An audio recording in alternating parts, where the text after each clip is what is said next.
Sekilas tidak ada yang aneh dengan desa ini. Namun anggapan itu memang hanya untuk sekilas saja. Pasalnya, begitu masuk ke kawasan permukiman, mata Anda akan disuguhi pemandangan yang tidaklah biasa. Ya, sampah plastik di mana-mana.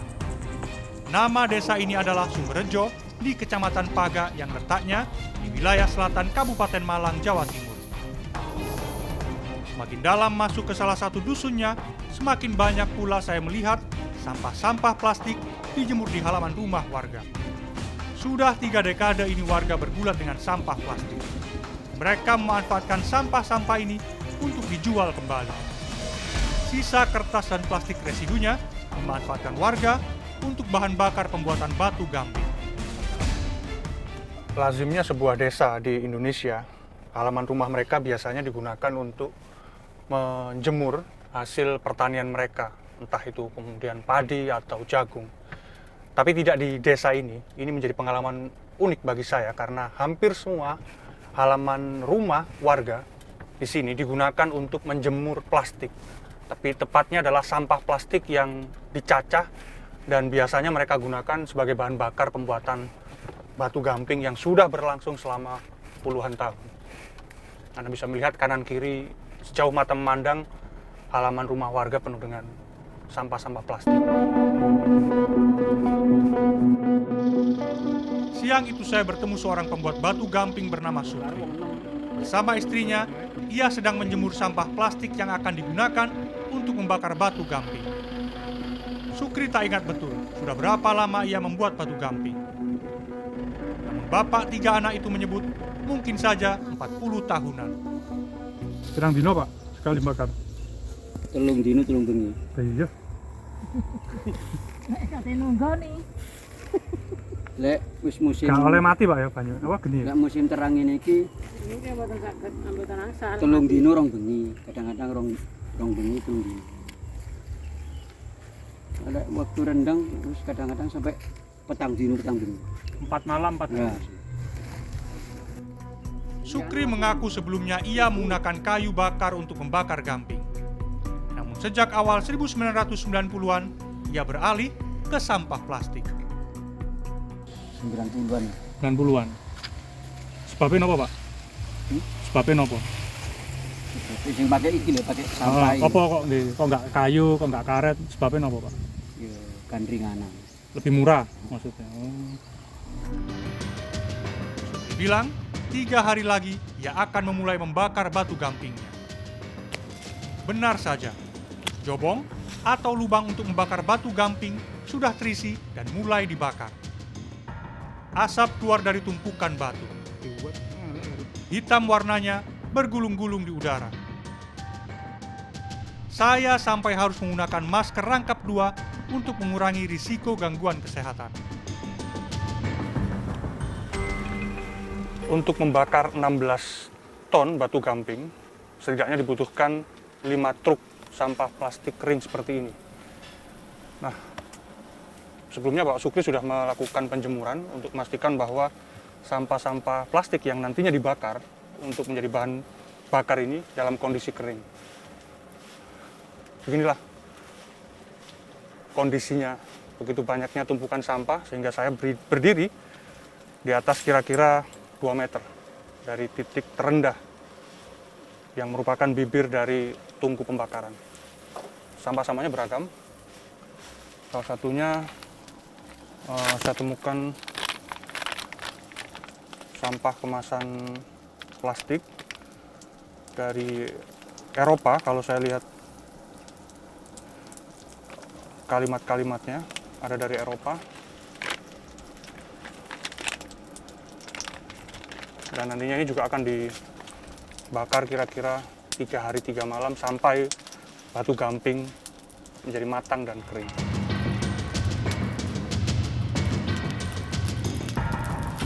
Iki turun sepiro? Iki dereng. Iki tasih anu nih, iki mungkin anu matone sangoten pun anu nih. Tengkar panas-panas sih. Panas. Sampai ngono gak pernah sesek nopo-nopo, Pak? Nggih. Nek Pak, gak pernah sesek nopo? Napa? Sesek, napasnya sesek ngono. Nggih kula sesuk niki mboten anu niki. Sing niki nggih anu Kuping. Kuping, gara-gara iki apa? nggih. Pirang tahun jenengan? Oh, kula ngobong mulai tasih mboten gadah rakyat. Sampai saat ini. Tigang 1 tahun? Nggih lek gangsal tahun mumpun anu niku kula. Lebih. Nggih pun kerja niku.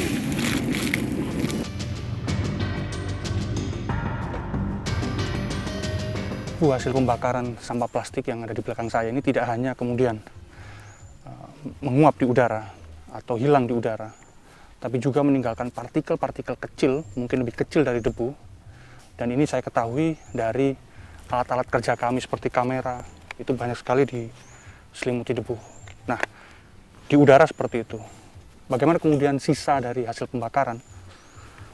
Ini saya ingin menunjukkan kepada Anda bahwa di tempat saya berdiri, ini merupakan material residu dari plastik yang dibakar. Seperti ini. Saya tidak bisa terlalu lama berada di area ini karena terlalu pekat. Padahal saya sudah menggunakan masker rangkap.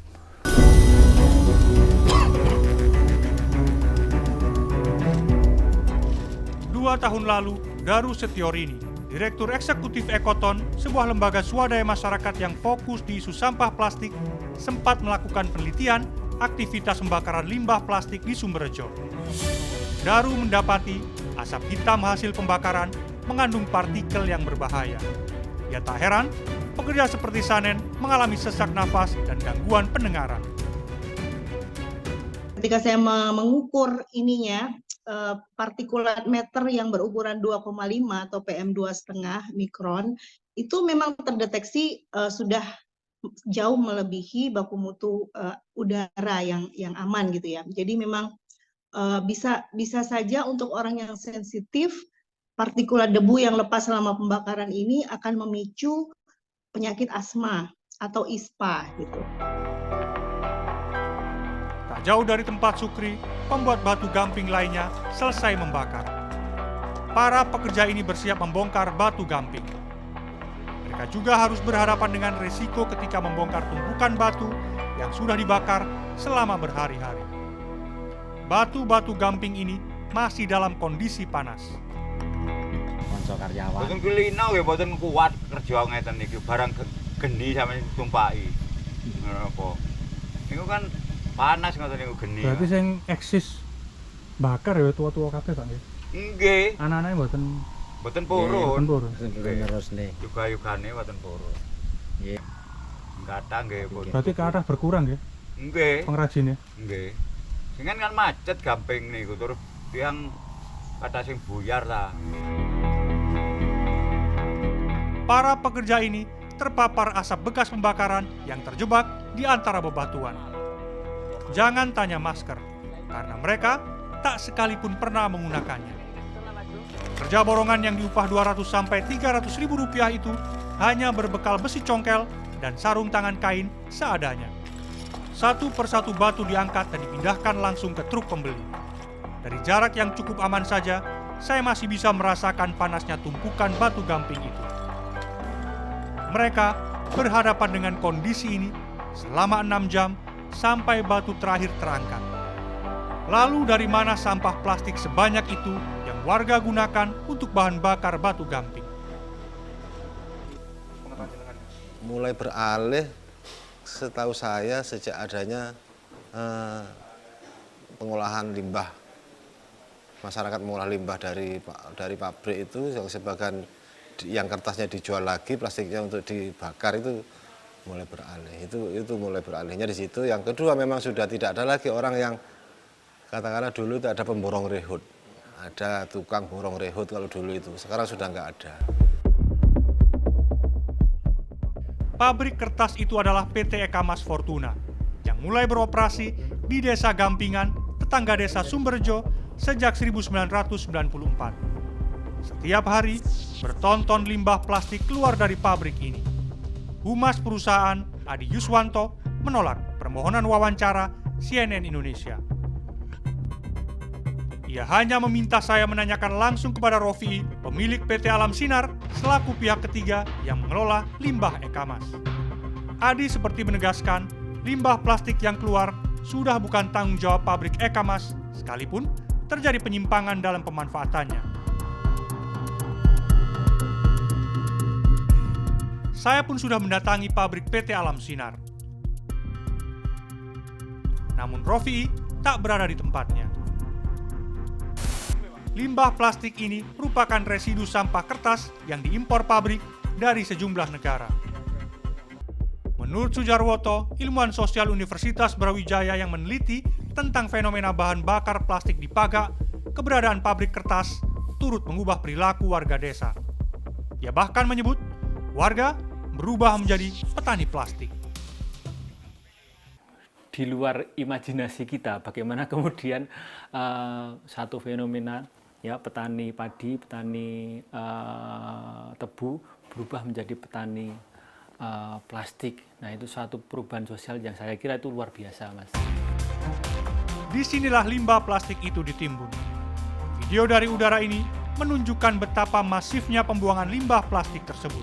Limbah plastik ini menggunung, rawan longsor, dan mencemari kawasan permukiman yang berada di bawahnya. Ada hal yang lebih mengerikan mengancam warga. Ruang hidup mereka, mulai dari udara yang mereka hirup, tanah yang mereka pijak, sampai air yang mereka konsumsi, tercemar zat polutan berbahaya yang menyembur dari setiap kepulan asap hitam hasil pembakaran batu gamping. Dari data Kementerian Lingkungan Hidup dan Kehutanan atau KLHK, pada 2022, Indonesia menghasilkan 68,5 juta ton sampah dan 11,6 juta ton diantaranya adalah sampah plastik.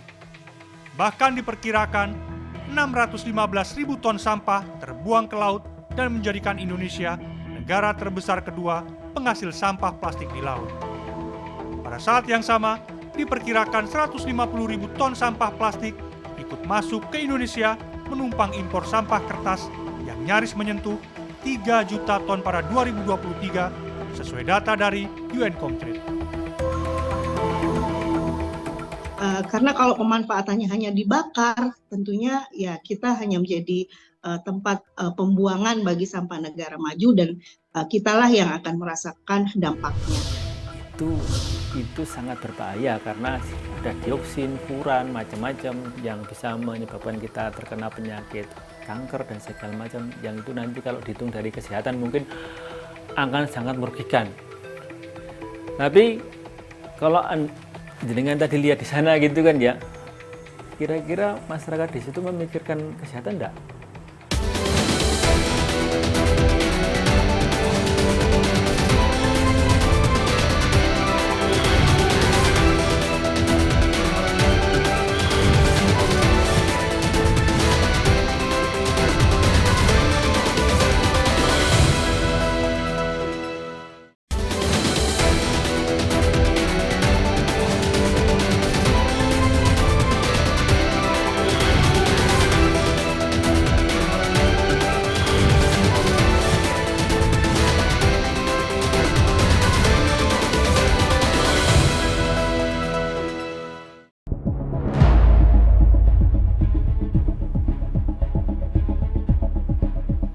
Ada 2 desa di Kecamatan Paga, Kabupaten Malang yang masih melakukan pembakaran batu gamping secara tradisional dengan bahan bakar limbah plastik.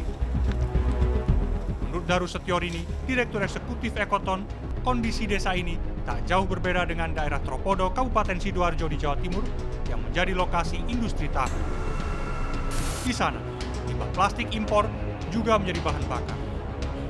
Pembakaran limbah plastik dilakukan secara terbuka di area permukiman, lahan pertanian, ternak, dan sumber air. Menurut Daru, ini adalah kombinasi komplit menciptakan potensi bencana lingkungan yang mengancam kesehatan manusia.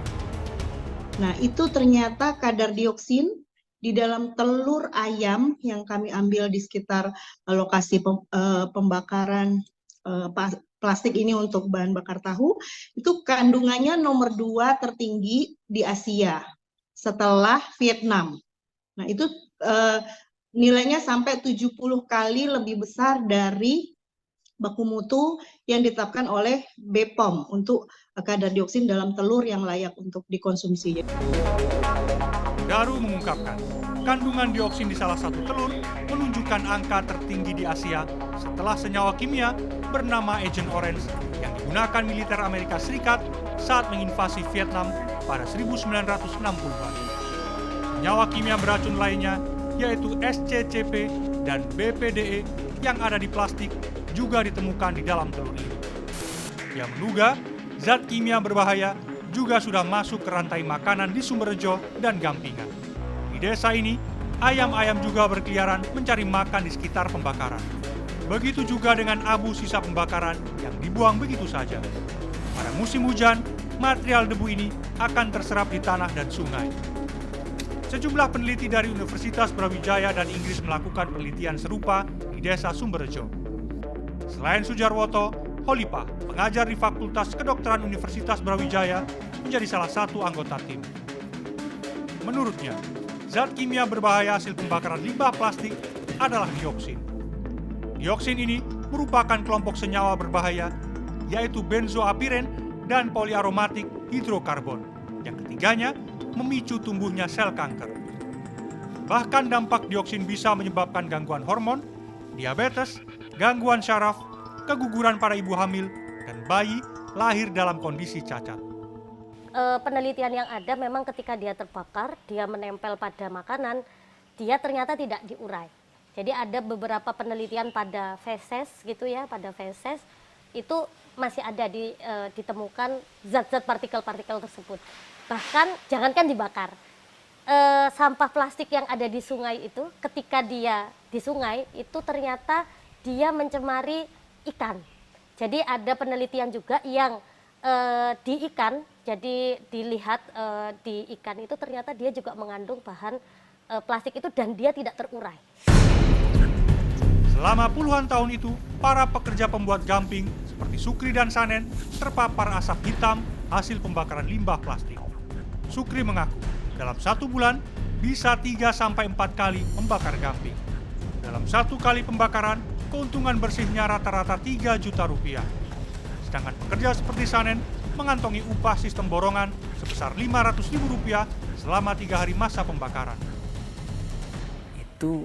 Itu sangat berbahaya karena ada dioksin, furan, macam-macam yang bisa menyebabkan kita terkena penyakit kanker dan segala macam, yang itu nanti kalau dihitung dari kesehatan mungkin akan sangat merugikan.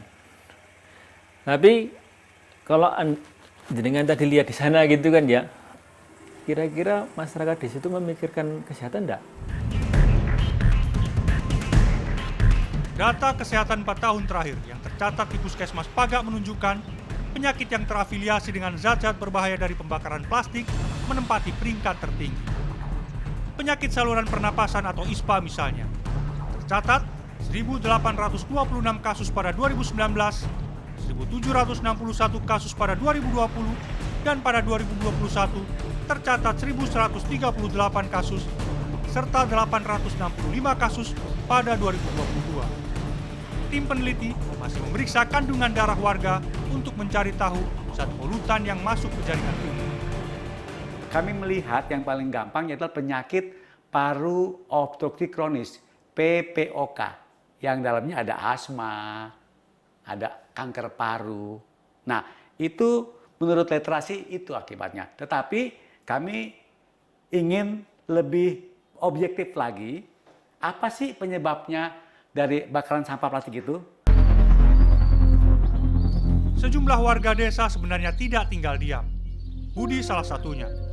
Ia berulang kali mengingatkan bahaya limbah plastik, apalagi yang dibakar. Namun ia menyadari menghadapi dilema karena takut berkonflik dengan tetangga. Misalnya Pak, warga yang keberatan mengingatkan ke warga yang membakar itu, dampaknya apa nanti Pak? Yang paling jenengan takutkan kalau... Ya, yang pasti ya namanya itu tuh perekonomian masyarakat yang pasti dibenci, Mas. Sebenarnya pembuatan batu gamping mulai ditinggalkan. Yang bertahan saat ini adalah warga lanjut usia. Tak banyak dari anak-anak mereka yang mau meneruskan usaha batu gamping tradisional. Ngobong boten enten ngobonge pun boten peneruse, tiyang tuwek-tuwek tok nek gatah ganti ngoten giliran. Boten wonten Mas sing anu peneruse niki lho. Jarang berarti nggih, Pak. Nggih. Tenaga nem niku boten purun, kerja ngeten nang soro. Pekerjaan dadi Soro kerja soro wegah lare nem kerja.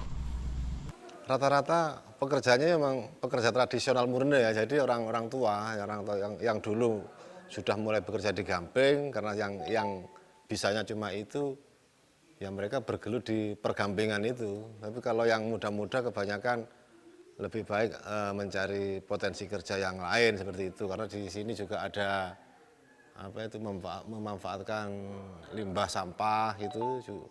Kadang-kadang hanya memisah sampah plastik dan kertas untuk dijual. Setelah hampir 3 dekade, pemerintah Kabupaten Malang masih berjanji mencari solusi bahan bakar alternatif bagi warga pembuat batu gamping tradisional yang menggunakan bahan bakar limbah plastik. Sekali lagi, pemerintah masih mencari solusi setelah 30 tahun. Kita coba nanti carikan solusi. Artinya bahan bakar apa yang sebenarnya tepat dipergunakan untuk membakar batu gamping, dengan harapan apa? Justru kalau plastik kan muncul kembali, satu sisi plastiknya hangus, pencemaran lingkungan, maka ini kan tidak terlalu bagus untuk kita karena kita berharap menjaga lingkungan. Nah, berarti nanti harus ada dicarikan material-material baru pengganti yang tentunya nilainya juga tidak terlalu mahal dengan. Ketika pemerintah baru akan mencari penyelesaian, muncul solusi dari pemuda bernama Fastu Garuda Tama dan Sutio, seorang ketua BUMDes Bambes Sejahtera Bersama di Kabupaten Gresik. Mereka menciptakan dan memproduksi bahan bakar alternatif dari sampah organik. Kekuatan terbesar produk kita ini adalah komunitas desa sebenarnya. Nah, dengan karena kita ini dari desa untuk desa dan mudah untuk direplikasi, ya monggo untuk komunitas-komunitas desa lain yang tertarik ke apa yang kita lakukan sekarang, monggo bisa dihubungi dan mungkin bisa menjadi solusi pengelolaan sampah di daerah masing-masing. Sampah-sampah ini melalui proses pemisahan, kemudian masuk ke mesin pencacah dan baru kemudian dijemur sampai kering. Sampah organik harus benar-benar kering agar bisa diproses menjadi briket. Tio mencontohkan, semua bahan organik bisa diolah menjadi bahan bakar alternatif. Daun-daun kering ini misalnya, yang ia ambil dari halaman bengkel pembuatan palet milik BUMDesnya di Kabupaten Gresik.